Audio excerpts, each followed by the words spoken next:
Halo semuanya, selamat datang di channel gua. Perkenalkan nama gua Tiar Adi, biasa dipanggil Adi. Di sini gue pengen buat video soal Bitcoin. Jadi gue emang sehari-hari itu ngeliatin market ya. Daripada gua cuma ngeliatin market sendiri, mending gua jurnal aja di dalam video YouTube gitu. Jadi sekalian gue bikin video YouTube, sekalian gue juga menjurnal apa yang gua lakuin gitu ya. Jadi sekarang tuh tanggal 30 ya, yang dimana ini udah mau closing bulanan. Eh, di sini tuh kalau kita lihat arah Bitcoin itu dari tanggal 12 Juli itu masih sideways aja ya. Ini belum ada tren yang jelas. Tapi di sini buat kalian yang trading manual, pasti di sini bakal berat banget karena kalau kalian main lower time frame, di sini setiap dia change of character, setiap dari tes ke area Fibo golden ratio pasti selalu dijebol nih, dijebol itu bakal susah banget. Di sini juga sama aja nih. Misalnya kalau dia udah ngebuat akhir high, dia selalu dijebol. Pokoknya dia sideways parah.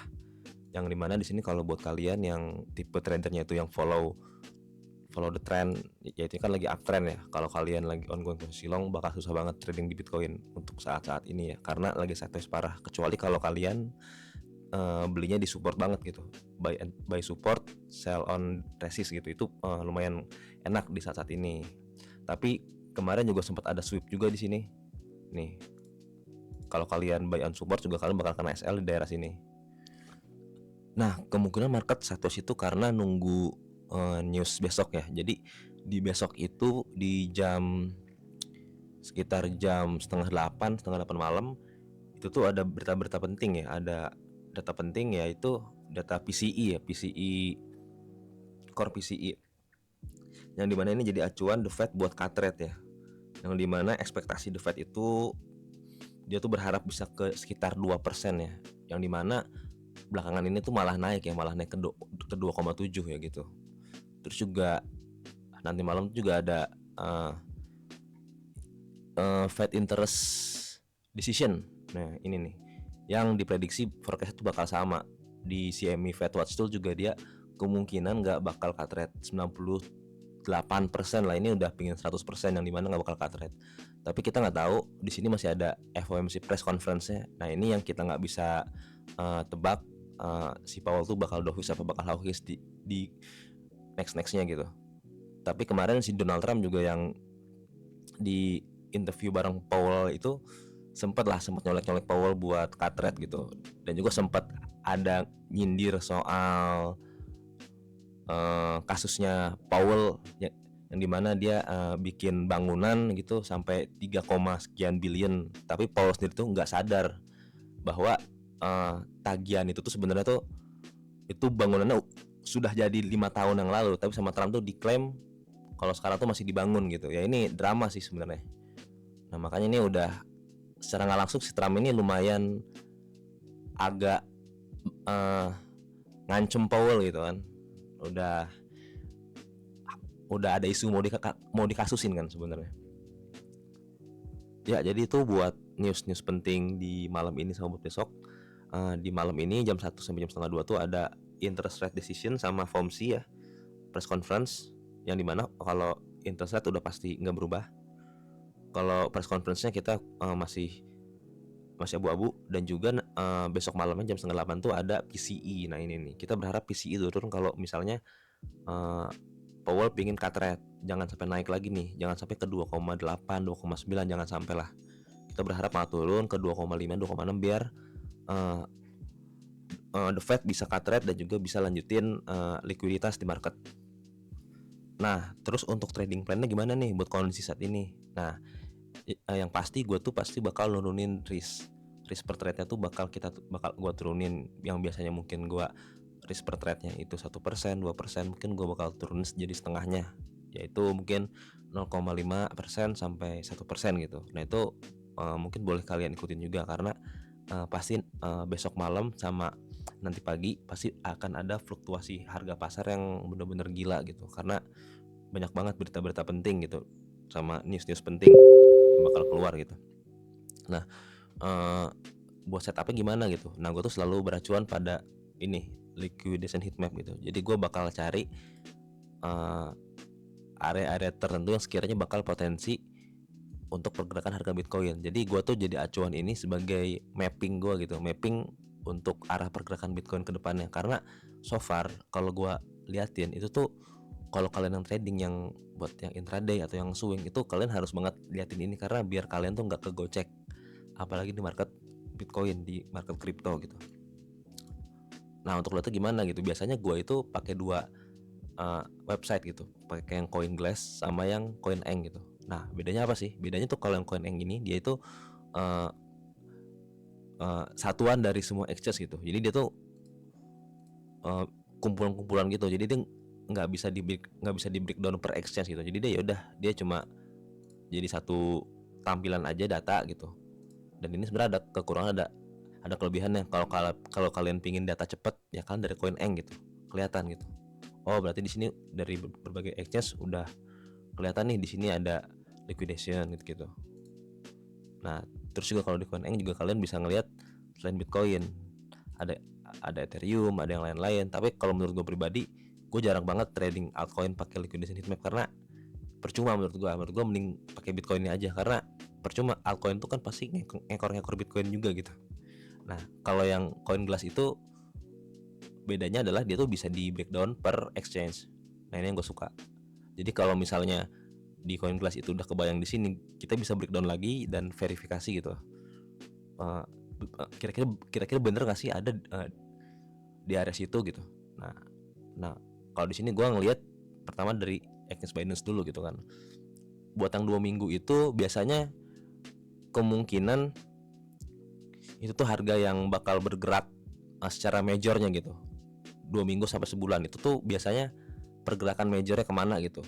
Nah, kalau kita lihat di sini tuh di 1 bulan sama 2 minggunya itu banyak banget di daerah sini nih, di daerah 120.000 buat area likuidasinya gitu.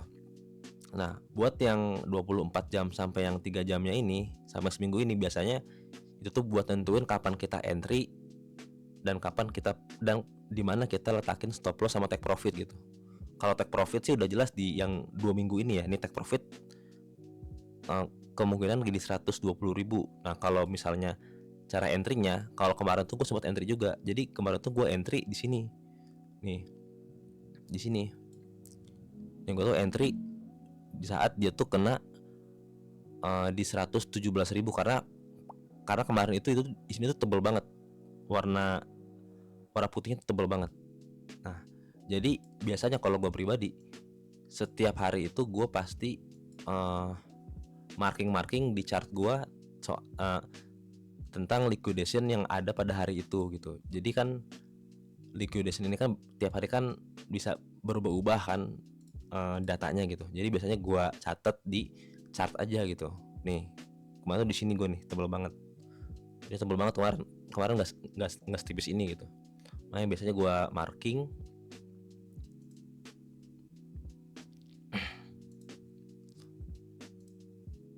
Nih gue marking kayak gini biasanya.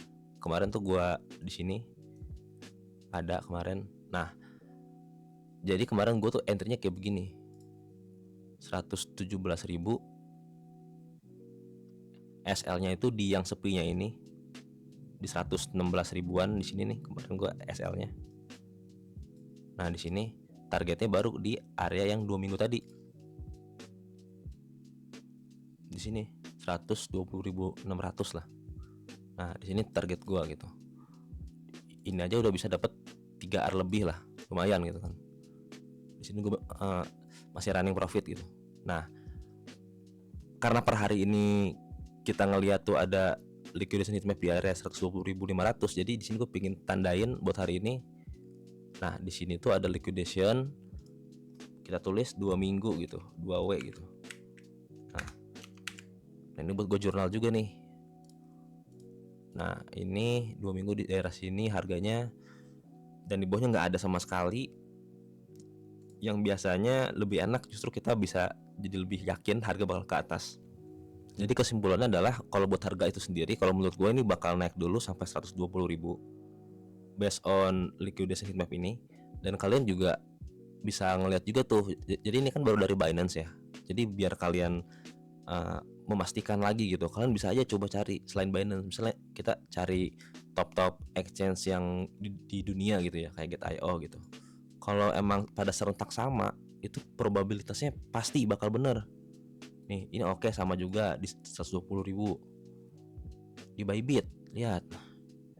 Sama juga di Huobi.